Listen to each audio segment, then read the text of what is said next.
Israel में Netanyahu के 12 साल इक़्तिदार का खात्मा। पार्लियामान ने नई इत्तेहादी हुकूमत की मंजूरी दे दी। इसराइल की पार्लियामान ने इतवार को नई इत्तेहादी हुकूमत के क़याम की मंजूरी दे दी और इस तरह बेंजामिन नेतन्याहू के 12 साल इक़्तिदार का अब खात्मा हो गया है।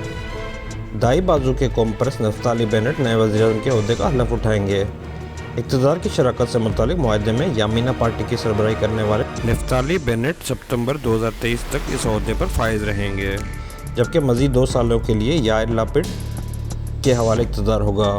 नई हुकूमत, जो मुख्तलिफ पार्टियों का इत्तेहाद है, सिर्फ एक नशिस्त की मामूली अक्सरियत रखती है। इतवार को नफ्ताली बेनेट ने सालों तक इसराइल की खिदमत के लिए मिस्टर नेतन्याहू का शुक्रिया अदा किया। आने वाले नए वज़ीर-ए-आज़म का कहना है कि वो ईरान को जौहरी हथियारों के हसूल की इजाज़त नहीं देगा। नेतन्याहू इसराइल के सबसे तवील वज़ीर-ए-आज़म रहे। इनकी हुकूमत 12 साल पर मुहित थी। नेतन्याहू लिक्विड पार्टी के रहनुमा बरकरार रहते हुए हिज़्ब इख्तिलाफ में रहेंगे। नेतन्याहू मुमकिना हुकूमत को फ्रॉड और एक ख़तरनाक इत्तेहाद करार देते हुए बहुत जल्द इसे ख़त्म करने के अज़्म का इजहार करते हैं, जबकि नेतन्याहू के खुद के खिलाफ रिश्वत, धोखाधड़ी और एतमाद को नुकसान पहुंचाने के इल्ज़ामात का मुकदमा जारी है।